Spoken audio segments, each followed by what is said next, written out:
Hello, everyone. Welcome to Creativity-Hive's weekly program. My name is Miriam Haugen, and I'm part of the Creativity-Hive team. We help budding videographers achieve massive post-production skills through one-on-one teaching and live group coaching.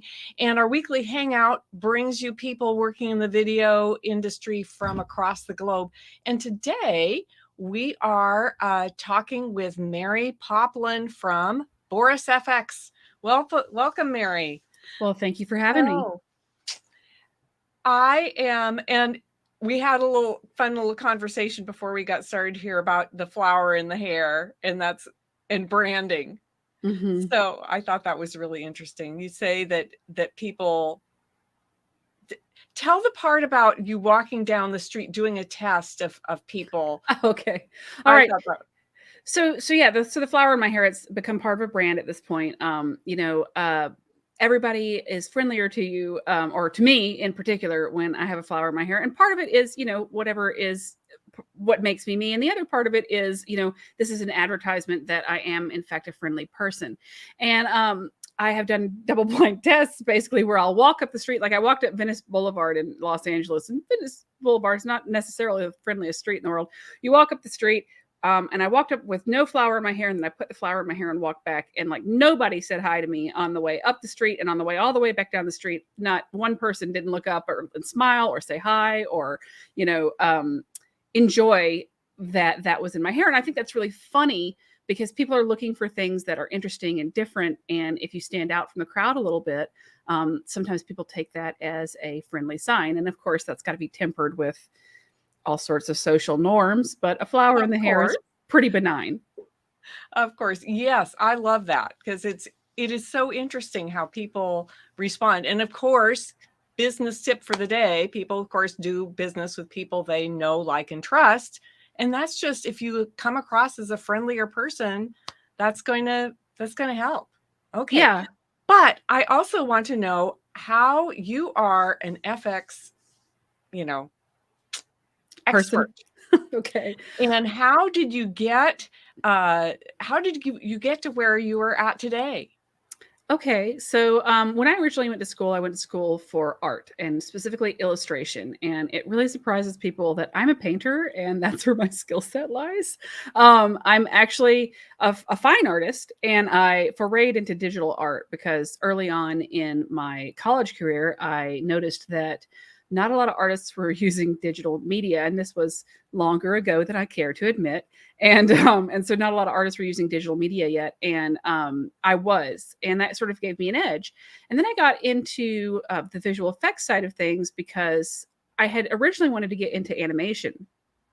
And I learned very quickly that I did not want to do animation because you have to eat, breathe, and sleep animation to want to do it because it is a lot of work. So I got into the visual effects side of things. I started learning After Effects and Maya and a little bit of Nuke, way back in the day. And anyway, that got parlayed into a gig out here in Los Angeles. I went to Savannah College of Art and Design. And when I moved out here, one of the professors back at SCAD had a connection with a company out in Los Angeles really in Orange County. And I started working for this company called Omation.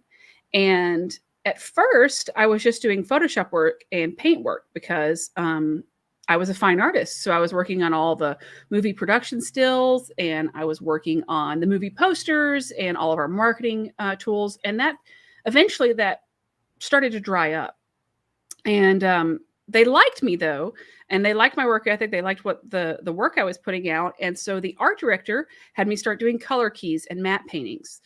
So I was able to use my painting ability to get that work. And then that work started to be finished. And then they said, okay, well, how do you do at Roto Paint? And I was like, I'm sorry, what? Roto what?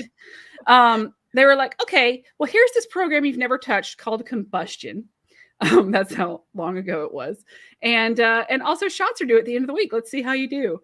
And so I had a little crash course in Combustion and learned how to use the tracking inside of that. And I'm pretty good with software. I'm pretty technically savvy. I've been very lucky in my life when I was a child, my grandparents were like super aggressive about making sure we had technology around. So like when the original Macs came out, I got experience on those and was able to use those. And so I've always been exposed to technology. So learning a new piece of software was not super difficult for me because I already had the paint skill set, and it was just translating it into a new tool. Right.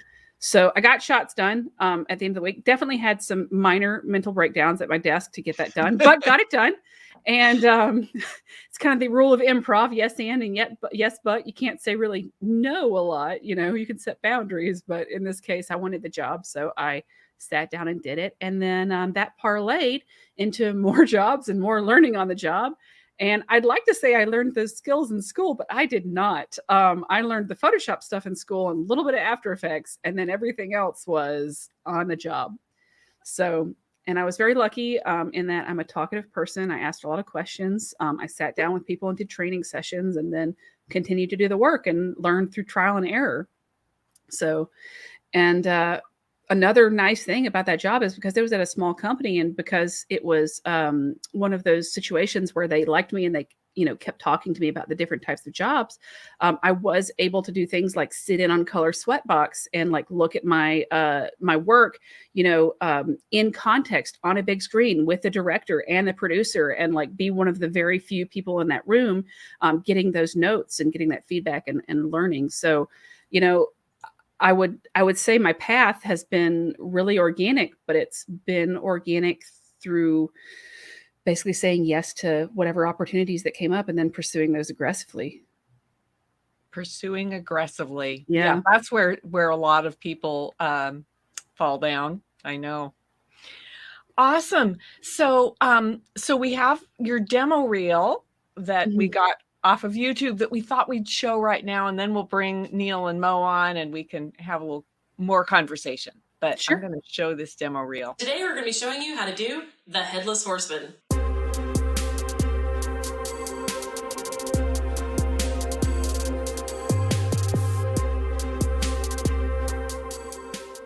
Mary Poplin is a visual effects artist and the product specialist. She specializes in match moving, paint, beauty work, and matte painting, and has worked on films such as The Last Airbender, Gulliver's Travels, and Jackass 3D. In the first part of this tutorial, I will track the sky in the car. This will then be used for sky replacement, color correction, and to drive some unique stylized headlight looks. That's pretty much how you do a 3D object with a 3D reflection on a plane that you've tracked. We're going to take this older woman and we're going to do a dramatic change, what I call a narrative change. We're going to go ahead and take her back about 40 years. We're going to soft like this over the top, and that will give us a lot of our detail back, but what you'll see is that we're introducing some new colors so that everything blends interestingly. So here is our not so epic before, and here is our completely epic after. Small parallax and large parallax should cover any other type of shot. Small parallax is going to be cameras in the distance looking at objects very far away, so the parallax is small. What do you guys end up doing to help work through a creative block? That's a very interesting question. A lot of times what I do is I ditch the project that I'm working on and start from scratch, or I'll work on a sister shot and then see if there's something there that is a breakthrough for the shot that I'm working on. Thanks so much. I hope you guys have a wonderful day. We're sorry if you didn't get to meet us at NAB. We're so glad that we can show you our booth online.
Okay. Lovely stuff. Hi, Mary. How are you? Hey, All Mary, right. I watched that, the Adobe booth thing you had with the FX panel and everything. I was in the audience for at least one of the presentations of that, if not two of them watching that. That was that was a great presentation. Oh, thank you. I appreciate that. That was, in the before times. Yeah. Yeah, that and for people that don't know, that was at NAB, and that was that 2018 or 2019. It's not that bad far I want to back. say it was 2019, but it was pre-COVID, Yeah, because we haven't. I think it was in 2019. Yeah, the last Yeah. one that was live. But yeah, that was a great panel. It was a Okay. fascinating discussion, and as I recall, I was watching it with David Arbor, who is like Mo, an After Effects person, and Michael Zalapsky, who's also been an After Effects person, who is now over at Red Giant Maxon as a rep to their people. But walking around NAB with those two guys is always fun because we'd be spending most of our time outside of the Boris and Red Giant booths looking at whatever you guys had that was new, and they'd be telling me all about it. So it was a fascinating education because they're really well up in it. But the the stuff that your tools can do is amazing. It just Oh, yeah. blows me away.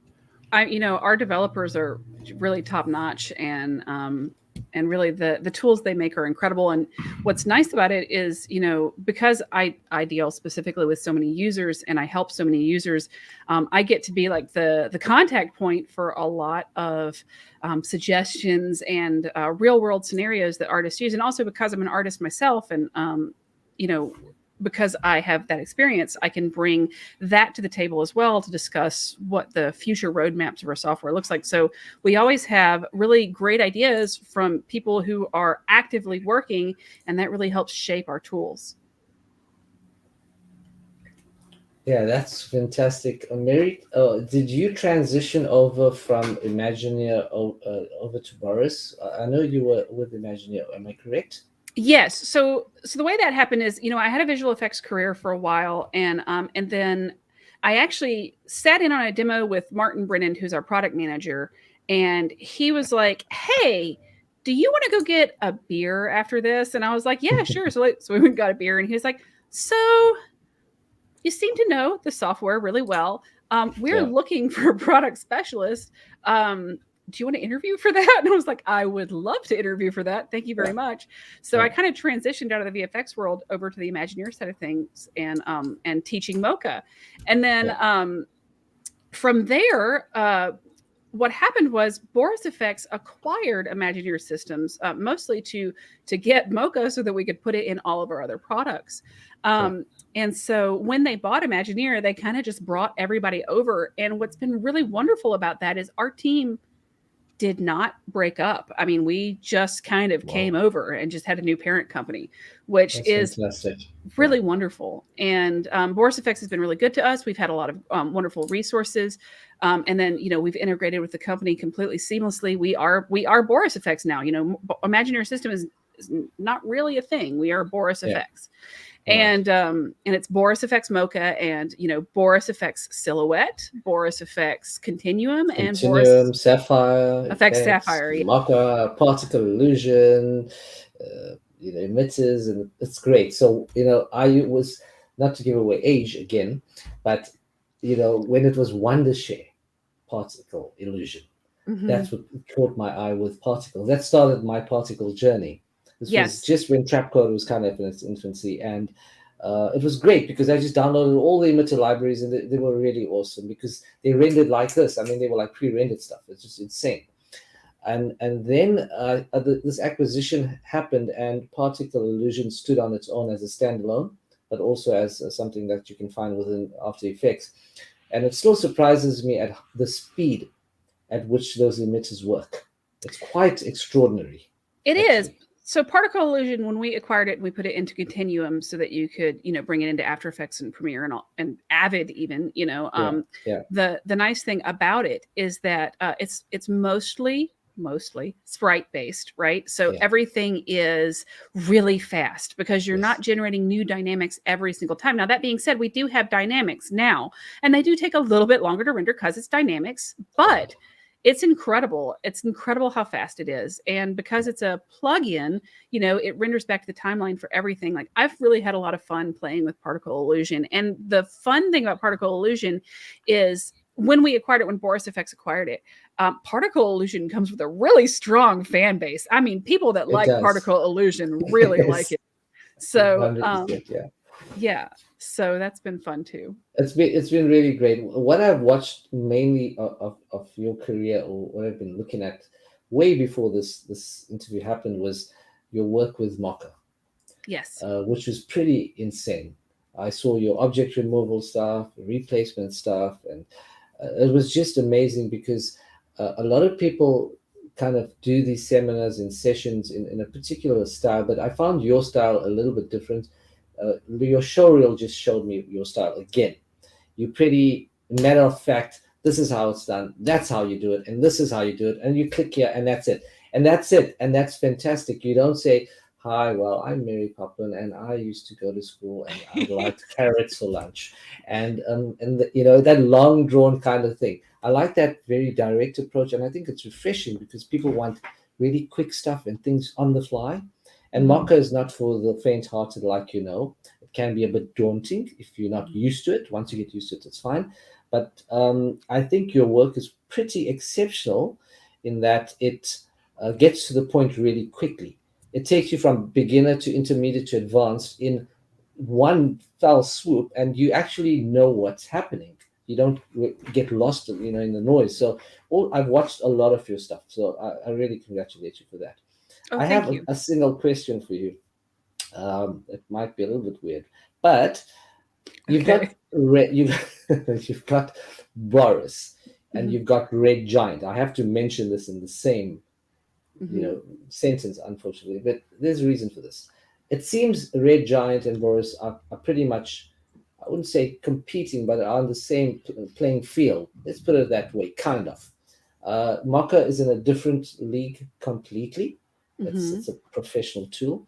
Red Giant does a suite of tools and effects plugins, and you guys have separated it from Sapphire, Continuum, etc. effects, and they have put everything into now what is known as Red Giant or Maxon One now. Sure. So a lot of people have moved over to the. And how do you feel about this, or have you seen this? A lot of people have moved over to the Red Giant camp due to the kind of ease of use, I guess, in a one little universe tab in After Effects, whereas yours is still inside an effects browser, the effects and presets, very specialized. Are you finding at Boris the effects? Can you feel the effects? Excuse the pun, between, or the kind of what's going on between that competition wise? Are you guys pitching against each other, or? I mean, technically they're competitors. They have a different tool set. I really think there's room for both of us in your toolbox. I mean, they're colleagues. Like, we used to be in the same plugin pavilion when we were Mocha with them. Like, I don't have any headbutting things to say about them. I think they make a great product. I think we make a great product. And I think people decide which one works best for them. If you're looking for tracking tools, and if you're looking for tracking tools integrated into the stuff that you're using, that's not, obviously 3D based, then you're going to be using our tools. And if you're looking for that integration with Maxon, then you're going to be using their tools too. And probably realistically, you're going to be seeing both. What we see in professional studios and obviously professional post houses is we see that they have all of the tools because their artists like to pick and choose from a diverse menu. And so while we are technically competitors, I just don't really feel that, Sure. So you can live in the same ecosystem, which is quite extraordinary, even though the tools are pretty much about the same. I have both of them, well, kind of not really the same, but She's gonna disagree with that. I have both of them, and funnily enough, once they went over to that one kind of universe tab, it stopped me from looking there. I enjoy traditional VFX artists like yourself, probably like looking in the effects and presets. I don't like having its own little flyout GUI on its own. It just makes things a little bit cumbersome. So I always go back to your guys. I think Mary wanted to show us something cool, which is when Mary says something cool, it's always cool. So I'm looking forward to it. Okay, do you want to demo something? Oh, I certainly can. Yeah, I'd love to demo something. I think you should be able to share your screen, and then I can put it up there. Okay, let's try this. I'm going to click the share button. Okay. And let's see, share screen. Uh-oh, hold on, let me make sure I've got on my, there we go. Here we are, and we want to show screen 1. And let's just get rid of that. And here we are. All right. So yeah, let's talk a little bit about some of our tools. So with the Boris Effects toolset, obviously we have integrated Mocha into just everything, and we've also got Mocha as a plugin now. The really cool thing about Boris Effects acquiring us was that Boris Effects had the technology to turn Mocha into a plugin, and that has been a game changer for us. Yeah. And what do I mean by that? Well, I'm doing this right inside of After Effects. So here's a before, and I'm going to show you what we did. We actually just added this this warped haircut onto the side of our talent here and blended it all seamlessly back in using Mocha. And why this is interesting is because this is actually rendering directly back to my timeline inside of After Effects. So I don't have to take my footage, export it out, bring it into Mocha, run it through Mocha, render it out, and then bring it back into my project. That's way too many steps. So what we have is we have this ability to just launch it right from your timeline. So if I wanted to just apply Mocha to this object right here, what I could do is I could come over here to Effects and Preset and just type in Mocha, and we just drag and drop it right onto our timeline. And what this does is this reads directly off my timeline. So when I hit Launch Mocha, I'm going to get a warning that says, hey, do you want to track in proxy? Now, this is 4K footage. So I'm going to say, yeah, I want to track in proxy because I don't want to track 4K footage. That being said, we'll bring this up, and we have our little start screen here. I recommend that you keep this on because this lets you know if you're licensed. It also lets you see the manual, lets you know what's new, gives you a daily tip. Some people get annoyed by this, but I actually think you should keep it up.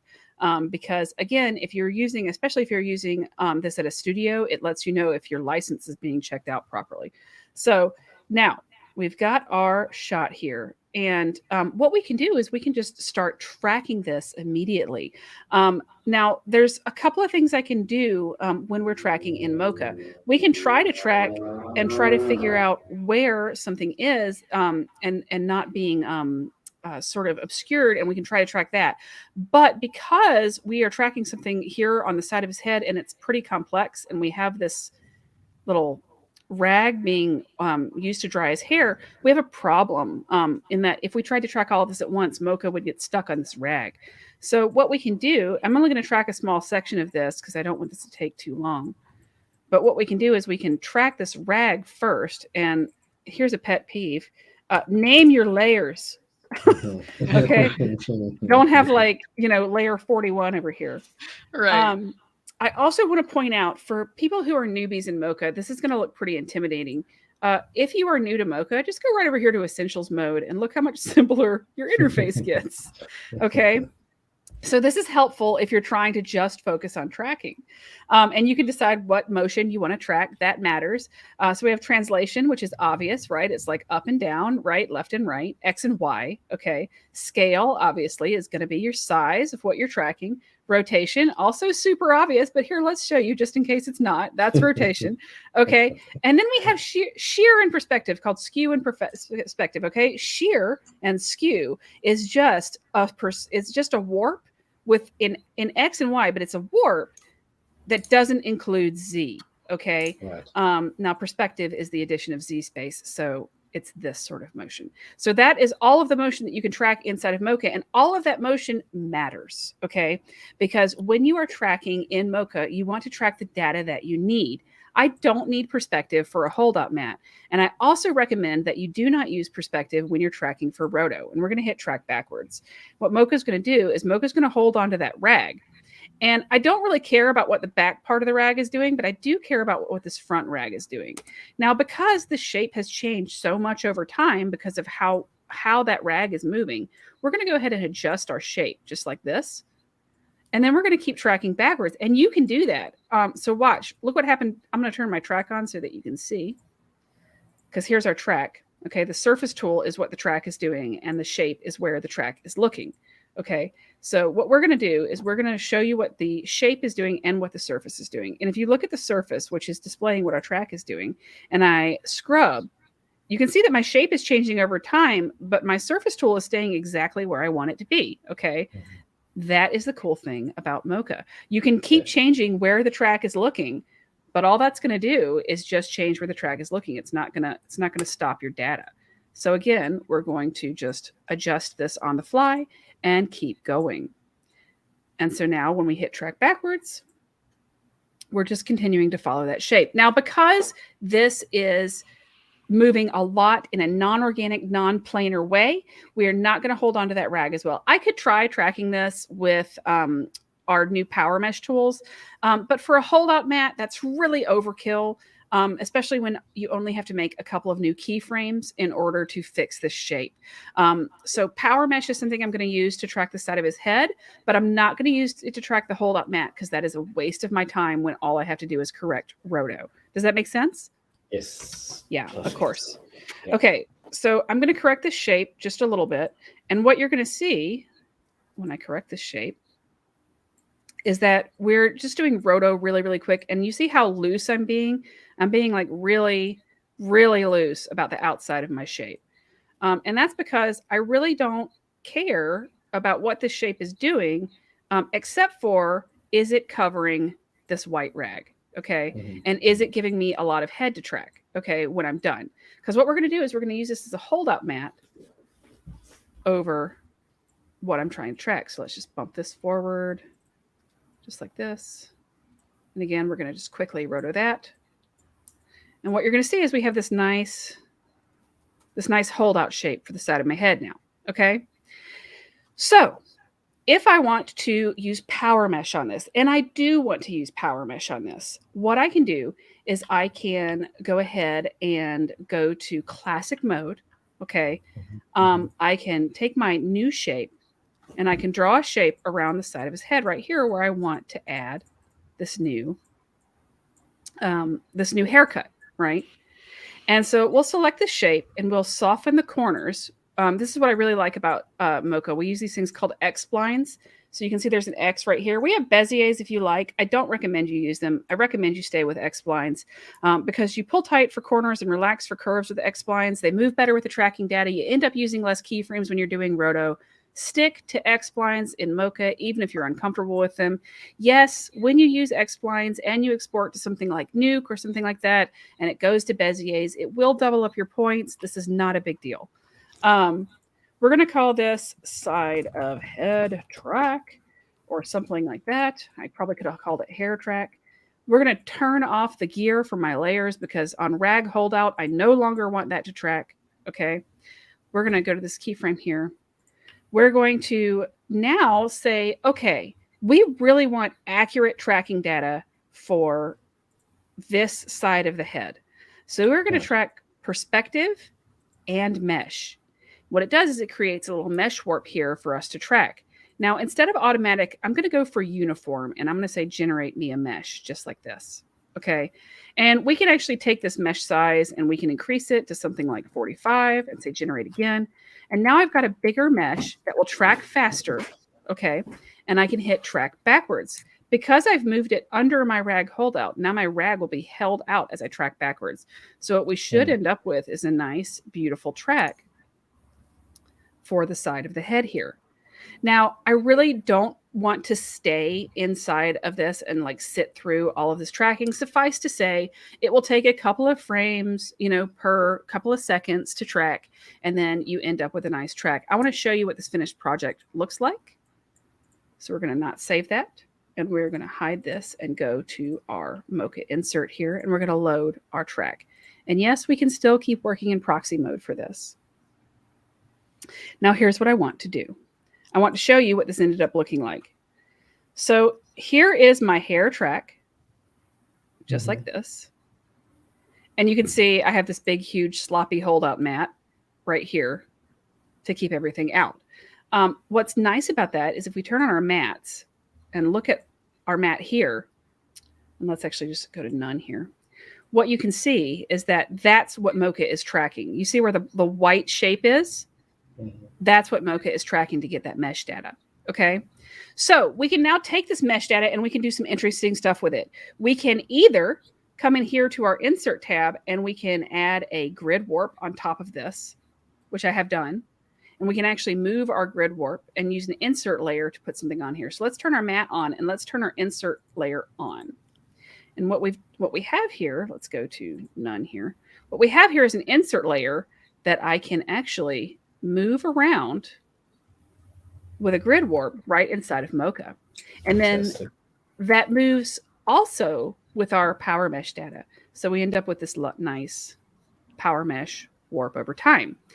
I have added a little bit of an edge width into this shape here so that we get a nice feather. If you look here and we zoom in, you can see that I have some edge feathering here. Yeah. That's really important because when we composite the shape in, we want that edge feathering to blend it back in with the scene. Okay. The other cool thing that I've done here is I've gone over to my comp and I've made sure that I'm using motion blur when we render. So we get motion blur for free, which I love. Okay. And now we have one more thing that we've added in the newest version of Mocha, which is we have blending modes. So I'm going to use lighten. And so now what we're going to get is we're going to get all of that blending mode goodness where we're holding out the lighter parts of this haircut and removing. So if we look here, here's normal, right? And here's lighten. And you see, I don't even have to roto this rag because it's white. So the pixels that I'm putting in are not lighter than this white rag, even in the shadows, which means I get all of this nice, like I'm going to zoom in really a lot so you can see, I get this beautiful edge, okay, without having to do anything. So we're going to save this and we're going to close it. And then what we're going to do is I'm just going to show you where I've selected my haircut patch that I made, and I'll show you what the patch looks like. Patch is just a really simple patch that I did in Photoshop. Okay. And we loaded it into our insert layer and we're rendering the insert composite right back to our timeline. So now when I hit play, this renders right back to my timeline and my shot is done. So this whole shot took me about 15 minutes to do. Your mileage may vary based on your experience with Mocha. You know, a newbie artist might take longer to do the shot. But the nice thing about Mocha is that it's really easy to learn. We have tons of free training online. If you're not tired of hearing my voice, I've done a lot of that training.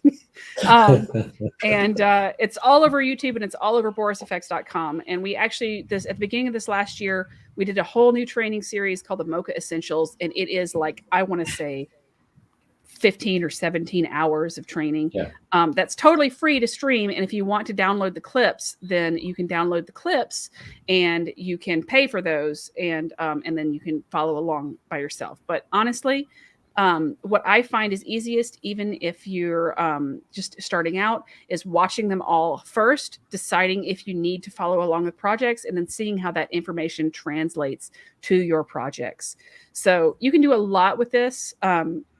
You can do a lot of beauty work with this. You can do a lot of matte paintings. You can do a lot of object replacements. You can get, you can use Mocha in the remove module as well, which the remove module is super popular to automatically take things like boom mics out of scenes. Mocha is really, really deep and wide. And this is just a glimpse. So, I'm not really covering all of the bases of how to use Mocha here. That's fantastic. The proxy, when you're proxying it, are you back to 4K on your timeline now? Yep. If I go back to full here, now I'm at full res, and now we're rendering back to my timeline in full res. Boom. Okay. And that proxy are you able to set the proxy? We are setting the proxy right here in After Effects. Now we also will work on proxy footage. So if you come over to your project file, let me stop playing here for a second. If you come over to your project file and you go down to your footage and you say, hey, create proxy, you can do that too. So don't worry. So you could either view half res, or you could view full res, or you can use the Mocha or Premiere proxy workflow, however you like. Because it's reading from your timeline, it doesn't matter. All it's doing is processing the file back to your timeline based on whatever settings your timeline is at.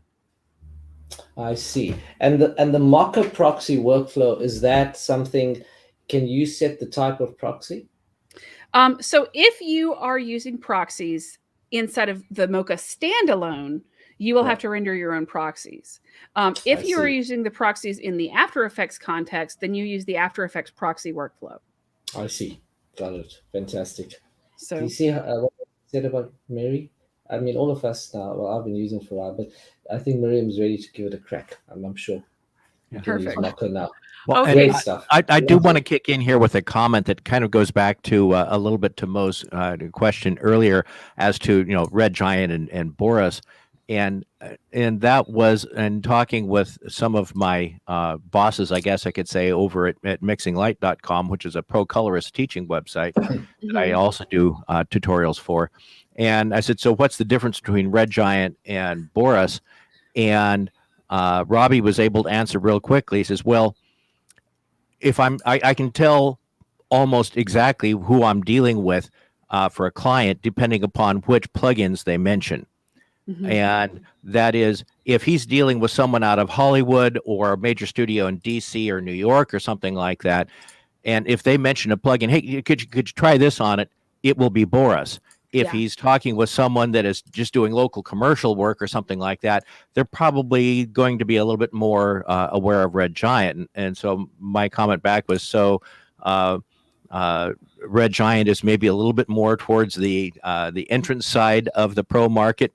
And he kind of grinned and said, well, they might not want to say it that way, but he says, he's done some major projects, and on the really major projects, Boris was, Sapphire and everything, or what he was mostly working. Certainly Sapphire and Continuum and Mocha are industry standard tools, and that is my very politic answer to that. Good. I like it. Now, I have the full Red Giant suite, and I love using it. I think it's a great tool set. Yeah, it's a great tool set. But after having talked with a whole bunch of the colorists, if I were going to be doing stuff, if I were going to be loading up Resolve and trying to go after major market stuff, I definitely have the Sapphire and whatnot on here. Yeah, I'm not really prepared to talk about Red Giant today. I'm more prepared to talk about Boris Effects stuff. Good, because Boris is cool, and I love the fact that we can get the Mocha Lite basically in After Effects anyway, and but the full version, holy, your demonstration there is just a hint of what that thing can do. Yes. So we sort of give you your first hit free in the tracking software for After Effects.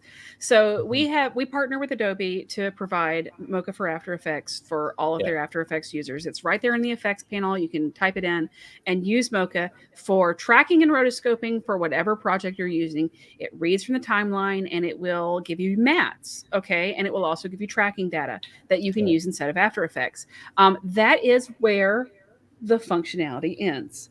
So if you want to do things like do the insert module, if you want to do things like do mega plates, if you want to do 3D camera solving, if you want to do the remove module, if you want to do VR stuff, if you want to do VR stabilization, you're going to have to do the Mocha Pro tool. Right. So now I do want to say really quickly for anybody who's watching this, you have a very short amount of time left to take advantage of the Black Friday sale and our annual subscription. It is the deepest discount you'll get all year. Go to the website. It's featured on the website. Yes, and it's literally 50% off for like a lot of the bundles, for example, and then the percentage varies on what product you're getting, and it is great because you can get Mocha, a yearly subscription to Mocha for a couple $100, and you will pay for it in one job. So bill your clients for that is what I'm saying. Right. So, Yeah, if you are doing this work at all professionally, the accuracy and the speed that you will get out of using any of the Boris products is, what makes them profitable to use to begin with. So anybody doing it professionally needs to have them.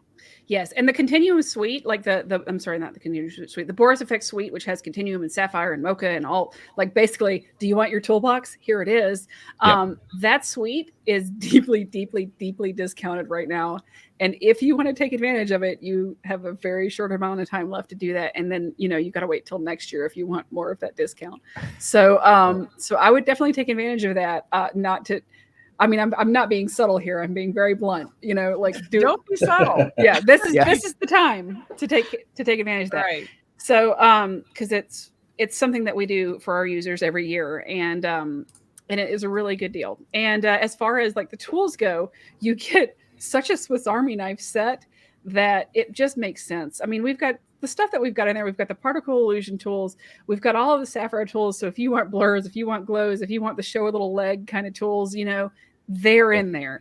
If you want your music videos tool set, that's going to be your Sapphire tool set. If you want your broadcast tool set, that's going to be your Continuum tool set. Well, obviously they overlap a little bit, but your Continuum tool set also has things like the Beauty Studio tools in it. It's got Title Studio. It's got all sorts of like broadcasted colors in there, and just the kind of tools that editors and post-production houses use a lot. It's got a corner pin studio that actually makes it where you can do compositing inside of things like Avid, which you really have to force to composite if you want them to. We've got the Mocha Pro plugin in there. I really can't recommend it enough. And also we have a new tool out. I don't know if you guys know about it. I know we spoke a little bit about photography. We have an optics tool set as well, which is a tool set for Photoshop. Yeah. It's great. It's really, optics is awesome for Photoshop. I mean, it's insane. Yeah, it's really good. So it's what optical flares did for whoever else. This optics is doing for Photoshop, which I'm hoping to see optics transition over to After Effects. Yes, I'm so hoping for it. Because here's the thing: a lot of the things inside of optics are now inside Continuum, so check that out. Is this in the 2022 release, right? Yes. Mm-hmm. Okay. Cool, and cool. So if you want those in motion, I would check out Continuum. Also, Silhouette is in our suite as well, and Silhouette is a roto paint tool. So Mocha has this thing called a remove module, and it's sort of an automatic removal process. Here's the thing about automatic removals. They work 100% of the time on about 10 or 15% of your shots. The other 80%, you're gonna have to do paint work. So I just dealt with a user today who had a problem with a remove because he was trying to do a remove with an object in front of it, and the remove tool doesn't like that very much. That's where you use patches, and traditionally that's the proper workflow, but because new users don't always understand the nitty-gritty of traditional VFX workflows, we have to do a lot of user education in that way. So when you want to do something where you have an object moving over something and you need to put something, replace something behind it, the best way to do that is with a patch. Now you can use the insert module for that if you just need to use a flat patch, but if you need to paint that, Silhouette is the best tool for that. And Silhouette's cool for so much more than that, because it's not just paint for beauty work or object removal or any of that, rig removal, etc. Although that is clearly their bread and butter. It's also good for things like I did a tutorial for Silhouette and doing like those like hand animated Instagrammy sort of focal animation kind of things where you're like, I want to give somebody wings and they're flying away on my video. You can do that inside of Silhouette as well, because it's a hand roto tool, and because it's really granular and it feels like painting. It feels like properly painting in Photoshop, and it's frame by frame. You can make some really cool animations in there too. That's great. Tell me, is the particle illusion standalone is still free, right, for everyone? Yes. Particle illusion's free for everybody, and it's as long as it's a standalone. If you want the plugin and you want it to, and you want it to render back to your timeline, and then that's part of the Continuum toolset suite. But yes, optics. How does optics? Is that priced? Or is that optics is priced, but I can't tell you the price off the top of my head. I don't. I know. I thought go to the website. They can just go to the website. Yes. But optics is a paid program, and it's great. And I've used it a lot for some fun projects. I need to do more tutorials on optics, but it's a balance of time. So Okay, Really? I want to hear. We're kind of need to be wrapping up soon, but I want to hear about your thoughts on beauty work, because you get asked to do some pretty extreme things, as we saw in your demo reel, Yeah. where all of a sudden, 40 years off of somebody. Yeah. So with beauty work, and also with that extreme beauty work, obviously that's only going to work on certain types of shots. If you've got some beauty work like that, has to be shot for that kind of beauty work in camera. Or you're looking at having to do stuff like machine learning and 3D models and 3D match moving and the kinds of things that happen when you have somebody moving their head all around like this. But if you have somebody talking to you a little bit like this, a talking head, then yes, you can do a 2D beauty work solution on them. And I have had to do that before, either de-age or aging up. And Power Mesh is a great tool for that.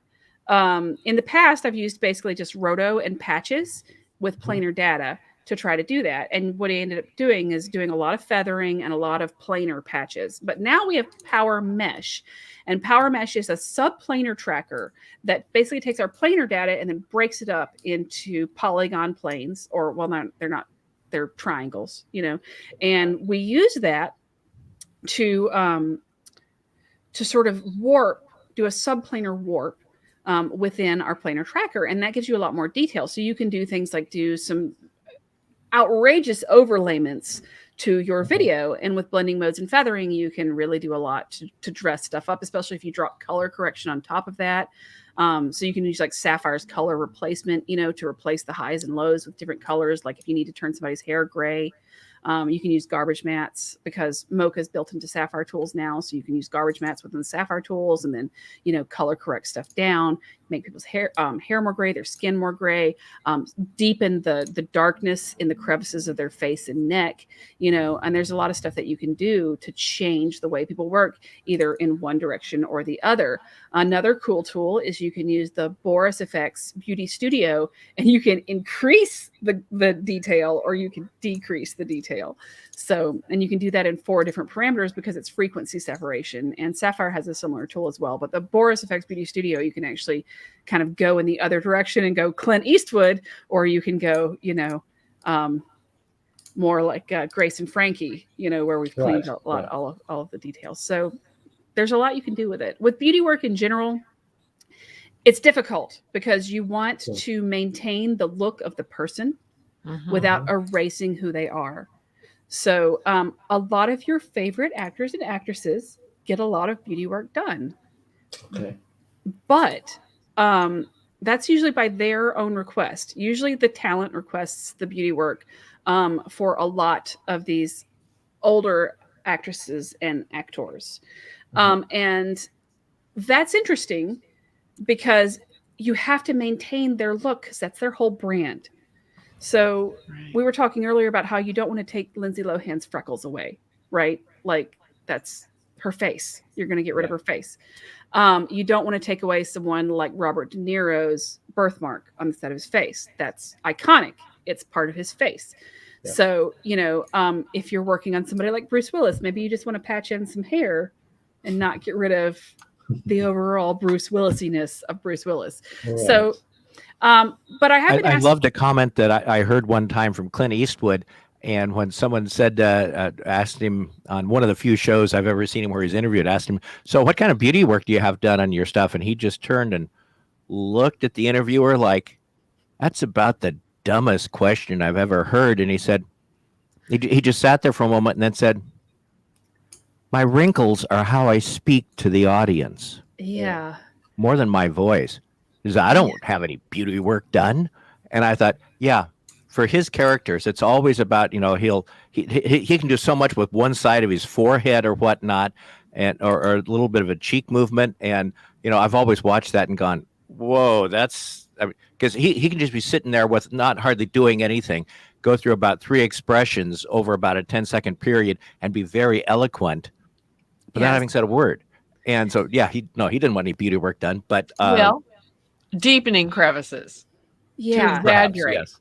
Yeah. So you may go in the opposite direction, go craggy with him. And then for things like, Some of our tools get used a lot on this show called Grace and Frankie, which I don't know if you've seen it, but it's a Yeah, it's a wonderful lot. show. Yeah, is the new series out? I just saw it. It's just finished wrapping, right? I think it Wrapped. is. It's a Yeah, wonderful great. show. What an amazing series. I mean, fantastic. Well, one of the most powerful scenes out of that show that I really like as a person is there's a scene where which one is, I think is Grace the one that's played by oh gosh, I'm losing her name. The known for being beautiful woman. Anyway. Yeah. So what's the name? You're right. I know, I've totally lost her name, and she's totally awesome. Anyway, Jane Fonda. Yes, her. Thank you, Yeah. Jane Fonda. Like, how did I forget that? Anyway, Jane Fonda has this scene that is super powerful, where I think she's playing Grace, and she is talking to this man who's about 10 years younger than her, and she's like, "You don't understand. I am an old woman."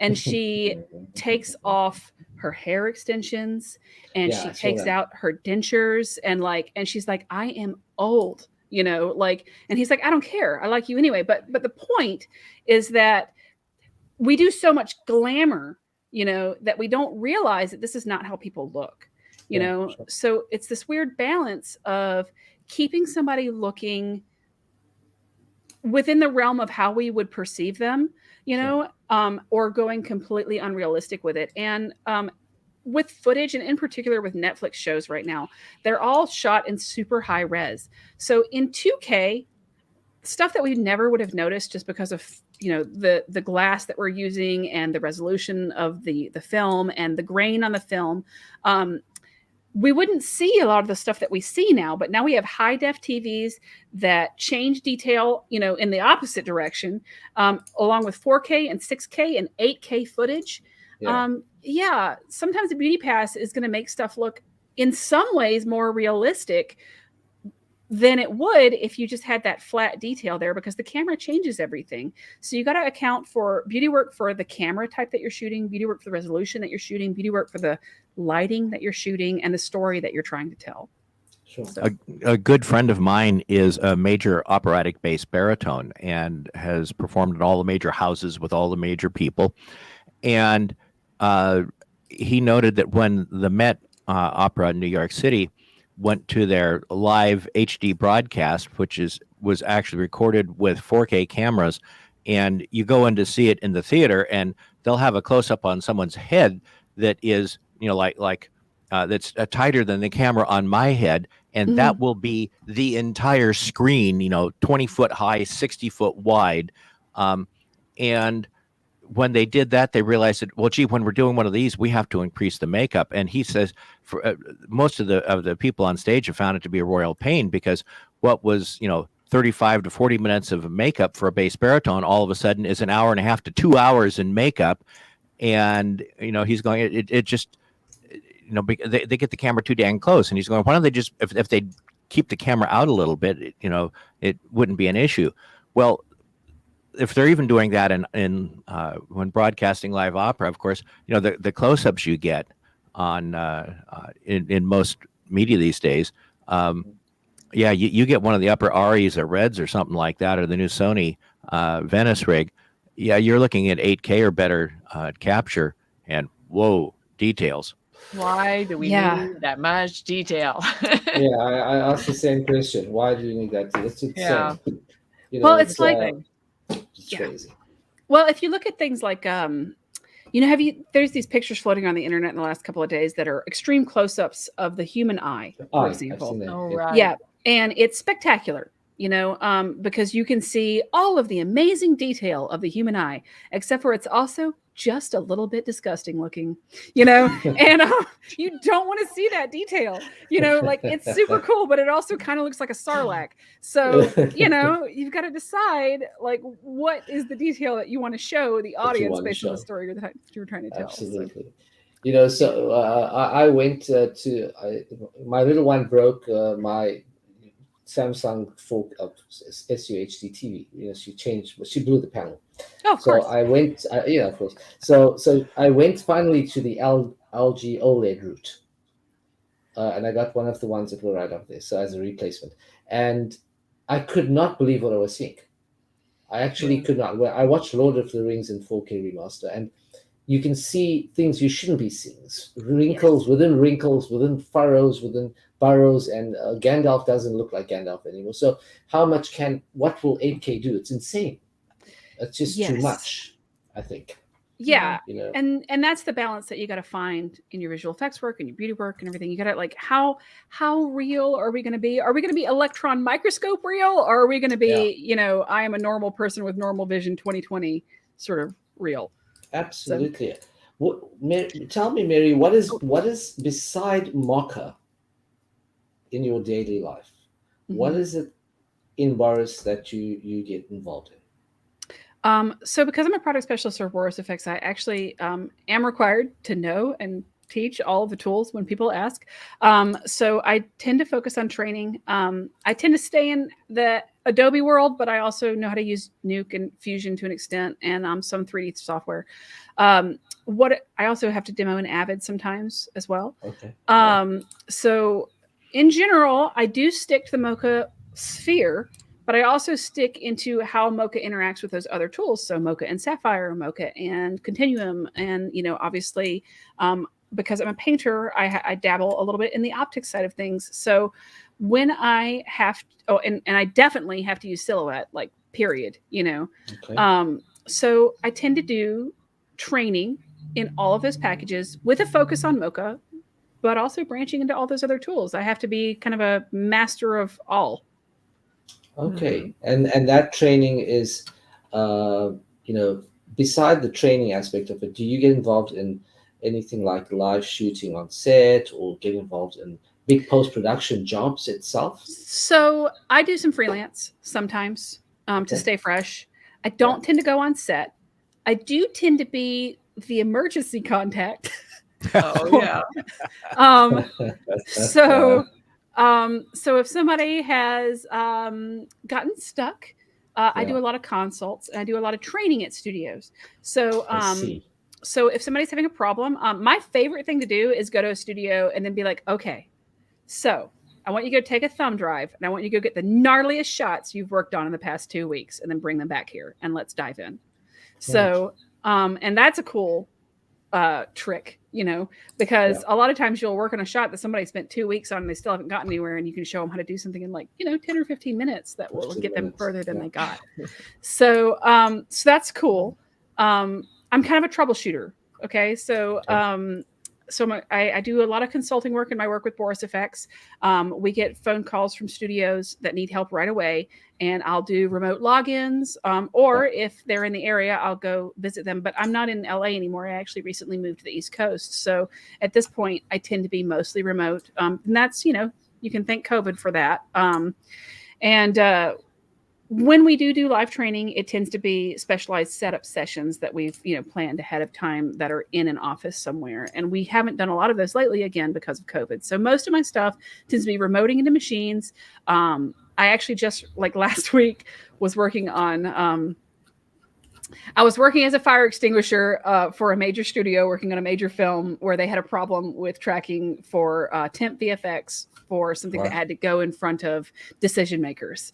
So, so what I did is we did an emergency team viewer session and I logged in and we worked on their project together and we talked about how to make it better and then went our separate ways, Okay. So you kind of advise on set or offset or in the studio as well when there are issues. Post is more my realm than production. Than production. That's fair. So what is next for you, Mary? What is the next? That's a good wrap up because we need to be wrapping things up. So what's next for you? Well, I mean, what's next for me is just continuing to develop the tools that we're helping to develop at Boris Effects, continuing to work to educate users. I feel very privileged to be in the position that I'm in. I've worked with Boris Effects for a long time now. And I think I would like to continue to focus on helping users and connecting with users and making that human connection. Like I am the bridge between, a world of development and a world of artists. So I get to be this really interesting person that is the touch point for the way users interact with our tools and how we are developing them. And that's a really privileged and wonderful position to be in. And that's what I'm going to focus on, going forward with our tools. Fantastic. Absolutely Awesome. great. What a great Love it. life. Love it. That is Great great. life. Yeah. Okay, we have brand new end credits. So let me play our end credits. Bye, everybody. Take care. Ciao. Thank you for having me. You